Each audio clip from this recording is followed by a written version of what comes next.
Okay, இப்போ இதுல தொடர்ச்சியா வந்து பேசும்போது ராகுல் காந்தி எந்த கோர்ட்ல போய் மன்னிப்பு கேட்டாருன்னு ஃபர்ஸ்ட் சொல்லணும் மேடம்.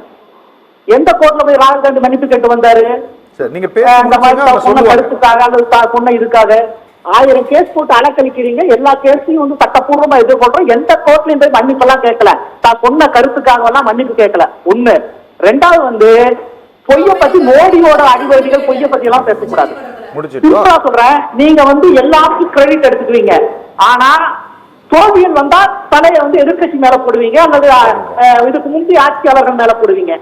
சிம்பிளா கேட்கிறேன், கந்தகார் விமான கடத்தல் 100 தடவை கேட்டிருக்கிறேன். கந்தகார் விமான கடத்தல் நடந்தப்போ இந்தியாவோட யார் பிரதமரா இருந்தாரு? வாஜ்பாய் பிரதமரா இல்லையா? அப்போ வாஜ்பாயோட அரசாங்கம் பாரதிய ஜனதா கட்சியோட அரசாங்கம் கிடையாதா? கந்தகார் விமான கடத்தலுக்கு பின்னாடி நீங்க என்ன போய் பாகிஸ்தானை நிர்மூலம் பண்ணிட்டீங்களா?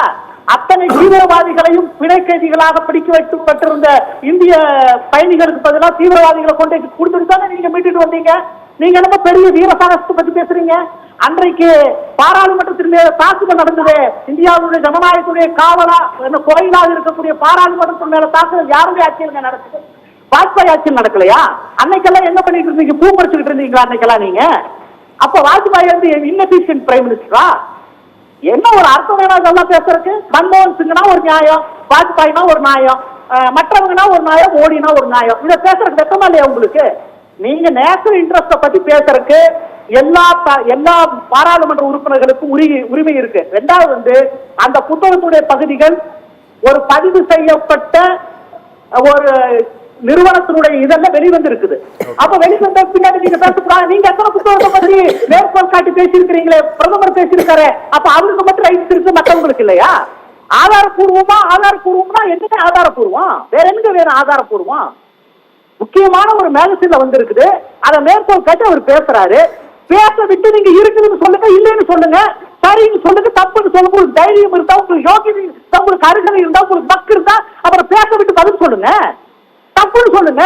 நீங்க ஆதாரம் இல்லாம இருக்கு, இதுக்கு பதிலாக இந்த ஆதாரங்கள் வச்சிருக்கிறோம், இவ்வளவு விஷயங்கள் இருக்குதுன்னு முன்னாடி தானே உட்கார்ந்து இருக்காரு ராஜ்நாத் சிங் உட்கார்ந்து இருக்காருல்ல, அந்த மாதிரி அவர் பதில் சொல்ல வேண்டியதா? வாய் இல்லையா அவருக்கு?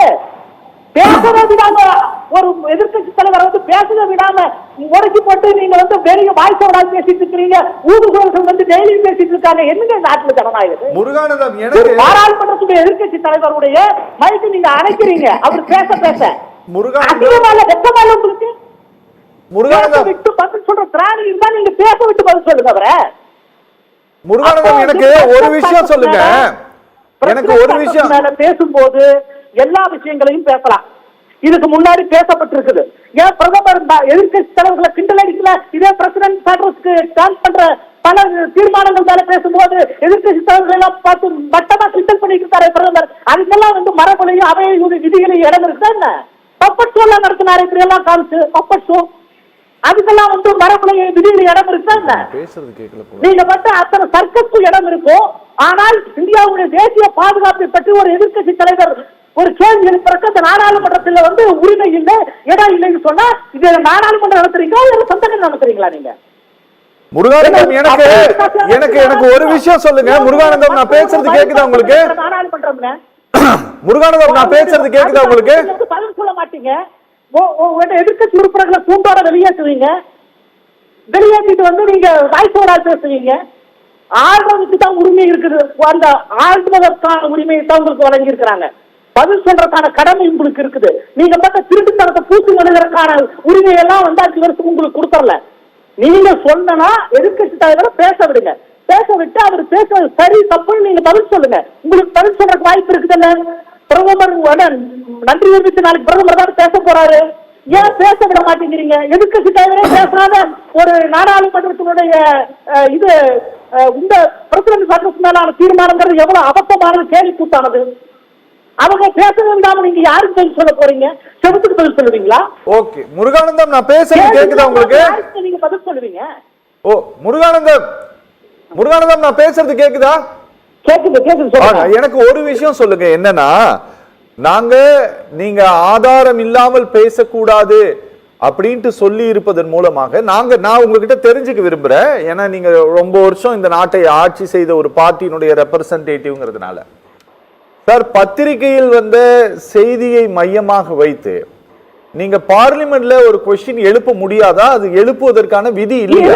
ஏற்கனவே பல முறை எழுப்பப்பட்டிருக்குது. நீங்க வந்து இதெல்லாம் வந்து இருக்கிறதே ஜோக்கா இருக்கு. இதெல்லாம் பத்திரிகை செய்திகளை எடுத்துக்க கூடாது, புத்தகங்கள்ல மேற்கோள் காட்டக்கூடாதுனால எதுவுமே கிடையாது. ஒன்று, அந்த பத்திரிகை வந்திருந்தாலும் வரலைனாலும் இந்த விஷயத்தை பேசுறதுக்கு ஒரு எதிர்கட்சி தலைவருக்கு உரிமை இருக்குது. அது பிரசிடென்ட் அட்ரஸ் மேல குறிப்பிட்ட தனி தீர்மானத்தின் மீதோ மசோதாவின் மீதோ பேசும்போது நீங்க சொல்றீங்க அந்த பொருள் இருந்து விலகாம பேசுறதுங்கிறது ஒரு மரபு.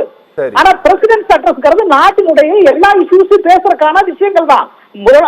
குடியரசுத் தலைவர் உரைக்கு நன்றி தெரிவிக்கிற தீர்மானமானாலும் ஆளுநர் உரை நன்றி தெரிவிக்கிற தீர்மானமானாலும் அந்த தீர்மானத்தின் மீது எதிர்கட்சிகள் அனைத்து பிரச்சனைகளையும் பேசுவாங்க. இது பேசப்பட்டதுதான் மரபு இது வரைக்கும். ஆனா நீங்க செலக்ட் பண்ணி ஒன்று, ரெண்டாவது வந்து அதை பேசக்கூடாது இதை பேசக்கூடாதுங்கிறத ராகுல் காந்தி சொல்லுங்க. நீங்க எழுதி கொடுக்க நாங்க படிச்சுட்டு போயிடுறோம். முருகானந்தம், எனக்கு ஒரு விஷயம் சொல்லுங்க. இப்போ இங்க உட்கார்ந்து இருக்கிற சுமதி ஆகட்டும் அல்லது பார்லிமெண்ட்ல இதற்கு பதில் சொன்ன ஹானரபிள் மினிஸ்டர் கிரண் ரிஜிஜு ஆகட்டும், அவங்க சொன்னது என்னன்னா இது வந்து ரிவ்யூல இருக்கக்கூடிய விஷயம், இது அது அப்புறமேட்டு பேசலாம், இப்ப நீங்க இத பேசாதீங்க. அத எப்ப பேசலாம் சொல்லுங்க, எப்ப பேசலாம்?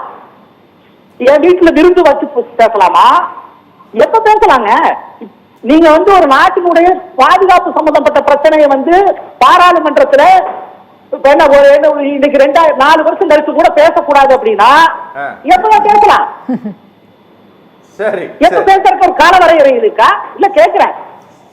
நீங்க ஒன்று, ரெண்டாவது வந்து இந்த ரிவ்யூ இருக்குது, இதெல்லாம் வந்து டெக்னிக்கல் ஆடுற கேம்ங்க. நீங்க பேசினதே இல்லை இது வரைக்கும். நீங்க வந்து இது வரைக்கும் இருக்கிற இதை பத்தி பேசினதே இல்லை. 100% வந்து மரபுகளை பின்பற்றி தான் அந்த அவை நடக்குது. எந்த காலத்துல நீங்க எதிர்கட்சி தலைவரோட மைக்க பேசிட்டு இருக்கீங்க அணைச்சிருக்காங்க? சரி, எதிர்கட்சி தலைவரோட மைக்க பேசிட்டு இருக்கீங்க அணைச்சிருக்காங்க. வெக்கம் இல்லாம வந்து மரபை பத்தி பேசுறீங்க, விதிகளை பத்தி பேசுறீங்க. ஒன்ஸ் நீங்க உங்களுக்கு அது பிடிக்கலாம் சரி தவறு, அது ரெண்டாவது. ஆனால் நீங்க பேச விட்டு அதுக்கு பதில் சொல்றதுக்கு உங்களுக்கு வாய்ப்பு இருந்தது. நீங்க அதுல மறுத்து சொல்லுங்க. சரி, ஒன்று அதை பேசுங்க. அப்புறம் வந்து தேர்தல் வெற்றி தோல்வி பத்தி எல்லாம் தனியா பேசிக்கலாம். மேடம் தேர்தல் வெற்றி தோல்வி எல்லாம் பேசினாங்க, தனியா பேசிக்கலாம். அதை பேசணும்னா மணிக்கணக்கில் பேசலாம். கிழிச்சு தொங்குறதுக்கு 1000 விஷயங்கள் இருக்குது. பிஜேபியுடைய எலெக்ஷன் பெர்ஃபார்மன்ஸ் பத்தி பேசுறதுக்கு அதெல்லாம் தனியா பேசிக்கலாம். அதுல இருந்து நீங்க டீவியேட் ஆகாதீங்க. இதுல இருந்து பிரச்சனை என்ன, ஒரு எதிர்கட்சி தலைவரை பேச விடாம வாய் அடைச்சிருக்கிறீங்க, ஜனநாயகத்தின் குரலை காலை வைத்து நெருத்திருக்கிறீங்க. அதுக்கு வந்து அதுக்கு பதில் சொல்லுங்க. இதா இருந்தா நீங்க விதிகளின் பின்னாடி போய் ஒழியாதீங்க, மரபுகளின் பின்னாடி போய் ஒழியாதீங்க. ஒரு எதிர்கட்சி தலைவர் கூட பேசுறதுக்கு துப்பில்லை வாய்ப்பு இல்லைன்னா அந்த நாடாளுமன்ற இயங்கினா என்ன ஏங்காட்டி என்ன? நீங்க உங்களோட எக்கோ சம்பரா என்னது? மக்களுடைய வரிப்பணத்துல தான் நடக்கிறது, மக்களுடைய இதுலதான் நடக்கிறது. இல்ல மோடியோட சொத்துல இருந்து கொண்டு வந்து பாராளுமன்றம் நடத்துறாங்களா? பாரதிய ஜனதா கட்சியுடைய சொத்துல இருந்து கொண்டாந்து பணம் கொண்டு வந்து பாராளுமன்றம் நடத்துறாங்களா? மக்களுடைய வரிப்பணத்துல தான் நடத்துறாங்க. அது பிஜேபியுடைய ஊதுகுழலாக இருக்கிற பாராளுமன்றம் தேர்ந்தெடுக்கப்பட்டிருக்குது. சரி, ஓகே. இந்த அவையும் வந்து எல்லா மக்கள் பிரதிநிதிகளும் மக்களுடைய பிரச்சனைகளை விதிகளுக்கு உட்பட்டு பேசுவாங்க. ஓகேங்க, பேசலாம் நம்ம.